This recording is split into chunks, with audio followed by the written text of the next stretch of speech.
කුසලන් සංගීරා channel එකට ඔයගොල්ලෝ හැමෝම සාදරයෙන් පිළිගන්නවා. මම සංගීරා රණසිංහ. අද හතරවෙනි පාඩමෙන් අපි western music theory වල කතා කරන්නේ මොනවාද මේ notes ලියන්න නැත්නම් ස්වර ලියනකොට ප්‍රස්ථාරකරණයේදී අපි පාවිච්චි කරන සංකේත මොනවාද කියන එක තමයි අද කතා කරන්නේ. එහෙනම් අපි බලමු මොනවාද මේ සංකේත කියලා. ඔයගොල්ලෝ ගොඩක් වෙලාවට දැකලා ඇති මේ සංකේත ප්‍රධාන වශයෙන් සංකේතයක මේ note එකක් ලියනකොට note එක කොටස් තුනක් තියෙනවා. පින්තූරේ බලන්න note head එක තියෙනවා, stem එක තියෙනවා, අපි flag එක කියලා හඳුන්වන කොටසක් තියෙනවා. මේ කොටස් තුන වෙනස් විදිහට වෙනස් වෙලා ආවහම තමයි මේ notes වල value එක, කියන්නේ කොච්චර වටිනාකමක් මේ note එකට එකතු වෙනවද කියන එක තීරණය වෙන්නේ. මේ කොටස් තුන වෙනස් කරලා හදාගන්න notes විදි ගැන තමයි අද කතා කරන්නේ. පළවෙනි එක බලමු එහෙනම්. පළවෙනි note එක තමයි අපි semi breve කියලා කියන්නේ. semi breve එක තමයි දැනට පාවිච්චි වෙන ලොකුම note එක කියලා හඳුන්වන්නේ.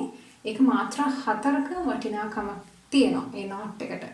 ඒ කියන්නේ අපි semi breve එකකින් note එකක් ලිව්වොත් stave එක ඒ note එක මාත්‍රා 4ක් අපි වාදනය කරන්න ඕනේ. හැබැයි දැන් මේ semi breve එක වටිනාකමින් වැඩිම note එක හැටියට පාවිච්චි වුණාට මීට කලින් breve කියලා note එකක් භාවිතා වෙලා තියෙනවා. බටහිර සංගීත ප්‍රස්ථාරකරණයේදී ඒක මාත්‍රා 8ක වටිනාකමකින් යුක්තව තිබිලා තියෙනවා. හැබැයි දැන් මේක භාවිතේ නැති තරම්. semi breve කියලා මේ note එක ඇත්තටම හඳුන්වන්නේ British method එකට අනුවයි. British අය මේක semi breve කිව්වට ඇත්තටම American method එකට අනුව ඒගොල්ලෝ වෙන නමකින් මේක හඳුන්වනවා. whole note කියලා තමයි American method එකට මේ note එක හඳුන්වන්නේ. දැන් මේ methods දෙකටම මේ notes වලට කියන නම් ඔයගොල්ලන්ට list එකේ බලා ගන්න පුළුවන්. semi breve note එක ලියන විදිහ ගැන කතා කරොත් semi breve note එක ලියන්න අපි පාවිච්චි කරන්නේ note head එකයි note head එක විතරයි. note head එක ලියලා ඒක පාඩ කරන්නේ නැතුව හිස් තියනවා මැද. ඒ වගේම semi breve note එක ලියනකොට stem එකක් පාවිච්චි වෙන්නේත් නැහැ, flag එකක් පාවිච්චි වෙන්නේත් නැහැ. දෙවෙනි note එක වෙන්නේ අපි minim කියලා හඳුන්වන note එක. ඒක ලියන්නේ note head එක තියෙනවා. note head එක කලර් කරන්නේ නැහැ කලින් එකේ වගේමයි note head එකට stem එකක් එක්ක. මේකෙදි flag එකක් පාවිච්චි වෙන්නේ නැහැ note එක ලියනකොට. හරි. දැන් මේකේ value එක වෙන්නේ නැත්තම් වටිනාකම වෙන්නේ මාත්‍රා 2යි. එහෙම නැත්තම් 2 beats කියලා අපි කියනවා. මම මේ තේරුම් බැලුවොත් තේරෙනවා ඇති දැන් පළවෙනි එකට අපි whole note කිව්වා, ඊට පස්සේ එකට half note කිව්වා. value දෙක අරන් බැලුවොත් first එක 4 counts වෙනවා. එතකොට ඊළඟ එක එකෙන් භාගේ 2 counts එන්නේ. එහෙම මතක තියාගත්තොත් මේ නම් මතක තියාගන්න හරි ලේසි. හරි. දැන් minim එකට පස්සේ තුන්වෙනි note එක වෙන්නේ crotchet. crotchet කියලා කියන්නේ one count note එක. කියන්නේ ඒකේ value එක වටිනාකම වෙන්නේ එක මාත්‍රාවයි. මේකෙදි minim එකට වැඩිය පොඩ්ඩයි වෙනස් වෙන්නේ note එක. note head එක color කරලා ගන්න. කියන්නේ note head එක පාට කරනවා. stem එකක් එනවා. හැබැයි මේකටත් flag එකක් එන්නේ නැහැ. ඊළඟ note එක හඳුන්වන්නේ quaver කියලා. quaver note එකේ වටිනාකම වෙන්නේ crotchet එකෙන් භාගයයි. එහෙම නැත්නම් අපිට කියන්න පුළුවන් quavers දෙකක වටිනාකම එකතු වුණාම crotchet එකට සමානයි කියලා. හරි. quaver එක අඳින්නේ crotchet එකට වඩා පොඩ්ඩයි වෙනස් වෙන්නේ. stem එකේ අගට flag එකක් එකතු වෙනවා. මේ විදිහට. අපි note head එක ඇඳලා stem එක આવොත් ඒක crotchet එක, flag එක આવහම ඒක quaver එකක් වෙනවා. ඊළඟට එන්නේ semi quaver note එක. දැන් semi quaver note එකක වටිනාකම වෙන්නේ quaver note එකකින් භාගයක්. එහෙනම් quaver note එකක් අපි කිව්වේ භාගයයි කියලානේ. එහෙනම් semi quaver note එකට අපි අඳින්නේ stem එක එනවා, flags දෙකක් එනවා. ඒක සමානයි මේකෙන් භාගය. එහෙනම් මේකේ වටිනාකම වෙන්නේ 4න් 1යි. එහෙමත් නැත්නම් තව විදිහක් කියන්න පුළුවන්. වේව නෝට්ස් දෙකක එකතුව සමානයි. සෙමික් වේව නෝට්ස් දෙකක එකතුව සමානයි වේව නෝට් එකකට. ඊළඟ නෝට් එක වෙන්නේ ඩෙමිසෙමික් වේව. ඩෙමිසෙමික් වේව කියන්නේ සෙමික් වේව නෝට් එකකින් භාගික වටිනාකමක් තියෙන නෝට් එකට. අපි ඒක අඳිනකොට කලින් නෝට් එකේ වගේම දැන් වේව නෝට් එක සෙමික් වේව වෙද්දී ෆ්ලැග්ස් දෙකක් එකතු වුණා. සෙමික් වේව එක ඩෙමිසෙමික් වේව වෙද්දී එහෙනම් ස්ටෙම් එකයි ෆ්ලැග්ස් තුනක් එකතු වෙනවා. ඒකේ වටිනාකම වෙන්නේ එහෙනම් මේකෙන් භාගික වටිනාකම එන්නේ. මේ ටික දැනගත්තාම ඇති. හැබැයි තව නෝට් එකක් පාවිච්චි වෙනවා. අපි ඒකත් කතා කරමු.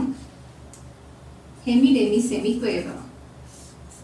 බය වෙන්න එපා මෙහිම කිව්වට නම් ගොඩක් ආවට මේවා භාවිතා කරනකොට දිගින් දිගට අපිට ඒවා හුරු පුරුදු වෙනවා. ඒ කියන්නේ අපිට අපහසුයෙන් අඳුර ගන්න පුළුවන් වෙනවා. දැන් ලයිස්තුව දැක්කම ගොඩක් දිගට තියෙනවා මතක තියාගන්නේ කොහොමද කියලා එහෙම කරදරයක් ඇති කරගන්න එපා හිතට. මේක දිගට අභ්‍යාස කරනකොට ලේසියෙන් මතක හිටිනවා. අපි දැන් පින්තූරේ නම් මේක නැහැ. මේකත් බලමු. ඩෙමිසෙමික් වේව එකට පස්සේ තියෙනවා හෙමි ඩෙමිසෙමික් වේව. එහෙනම් මෙතන ෆ්ලැග්ස් 3යි ඊළඟ එකට ෆ්ලැග්ස් 4ක් එනවා. ඒකේ වටිනාකම එහෙනම් ඩෙමිසෙමික් වේව එකකින් භාගයයි. එහෙම තමයි නෝට්ස් ටික එන්නේ. නෝට් නේම්ස් ටික මතක තියාගන්න ලිස්ට් එක තියෙනවා. බලලා මතකට ගන්න. දැන් මේ නෝට්ස් ලියනකොට මතක තියාගන්න ඕනේ තව දෙයක් තියෙනවා. ඒක තමයි දැන් වඩා පහසුවට මම මේ ඔක්කොම එක පැත්තට ලියලා තියෙනවා. ඒ වුණාට නෝට් එකක් ලියද්දී අපි නෝට් හෙඩ් එකක් අඳින්නේ බැලුමට ඒක මූලයක් වගේ පේන්න පුළුවන් රවුන්ඩ් කියලා. හැබැයි නෝට් හෙඩ් එකක් කියන්නේ වෘත්තයක් නෙමෙයි, රවුමක් නෙමෙයි. ඒක ඕවල් ෂේප්. නැත්තම් ලේසියට කිව්වොත් මතක තියාගන්න බිත්තරයක හැඩය වගේ. රවුමක් නෙමෙයි ෆුට්බෝල් එකක් වගේ. ඇද මේ විදිහට ලියන්නේ. එතකොට උස පැත්තක් තියෙනවා, පාත පැත්තක් තියෙනවා. මේකේ ස්ටෙම් එක ලියනකොට මේ එජ් එකකින් පල්ලෙහාටත් ස්ටෙම් එක දාලා ලියනවා. එහෙම නැත්තම් මෙහෙම උඩට මේ විදිහට ස්ටෙම් එක දාලා ලියනවා. ස්ටෙම් රූල් එකක් කියලා එකක් තියෙනවා නෝට්ස් ලියනකොට. මේ නෝට්ස් වල අපි කලින් පාඩමේ කතා කරා ස්ටේව් එක තියෙනවා ලයින්ස් 5ක් කුයි ස්පේසස් 4කුයි. දැන් ලයින්ස් 5ක් තියෙන ස්ටේව් එක නෝට් එකක් ලියද්දී මේ මැද ලයින් එක.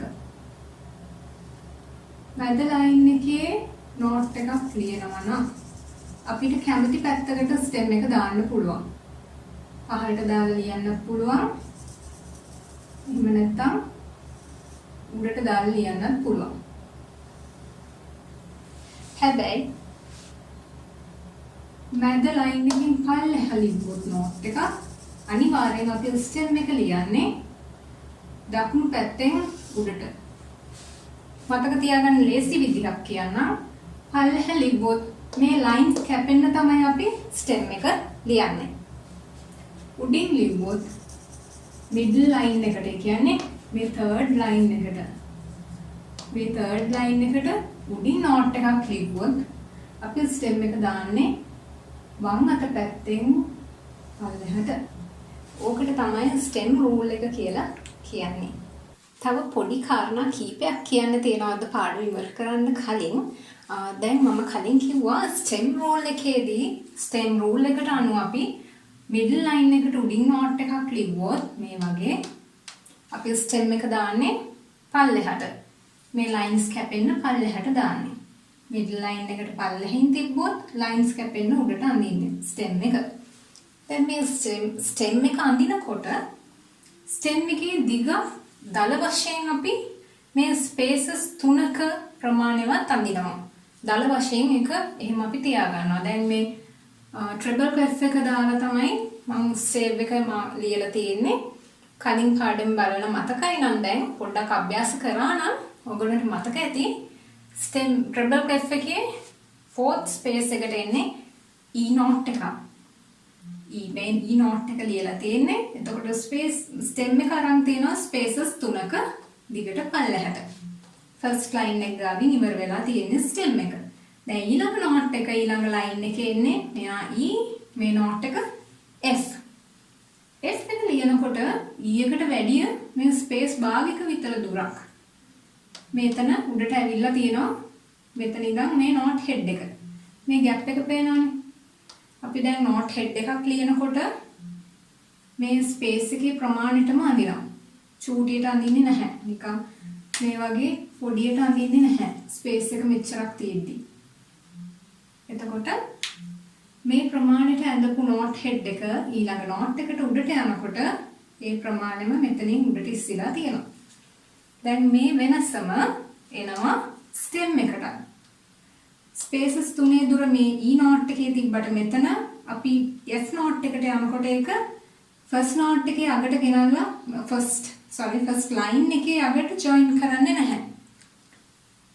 E note එකේ මෙතෙන්ට ආවා වගේ F එකට යනකොට අර උඩට යන එක අපි අඟවන්න මෙතනිනුත් ඒ ප්‍රමාණය වෙනස පෙන්වුම් කරනවා. ඒක විශේෂ හේතුවක් මොකද?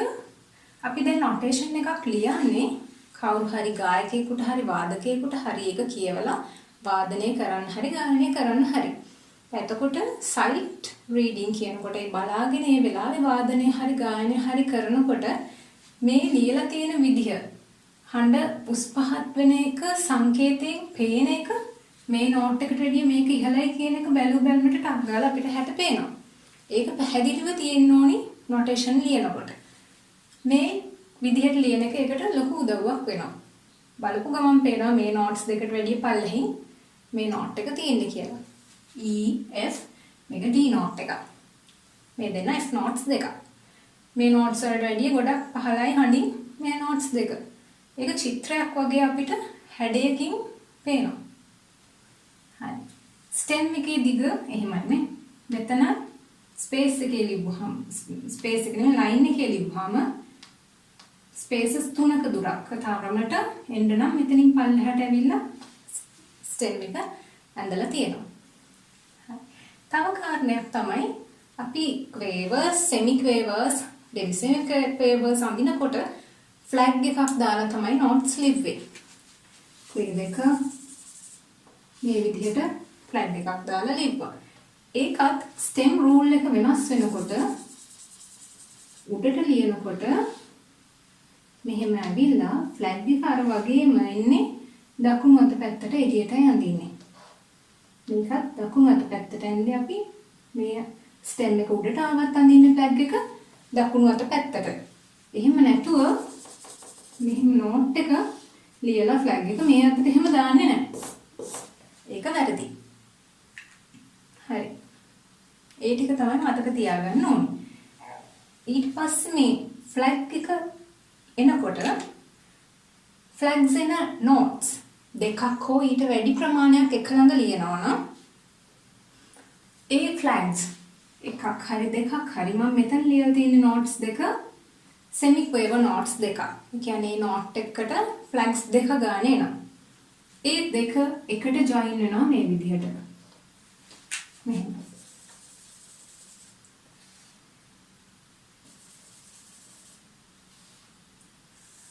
ඔය විදිහට දෙක join කරලා තමයි ලියන්නේ.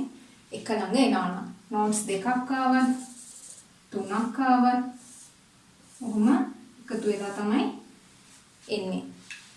එහෙනම් අදට පාඩම මෙච්චරයි. අද අපේ පාඩමත් එක්ක එකතු වුණාට ඔයගොල්ලෝ හැමෝටම බොහොම ස්තුතියි. දිගටම මේ පාඩම් මාලාව එක්ක එකතු වෙලා ඉන්න කැමති නම් subscribe කරන්න. සුබ දවසක්.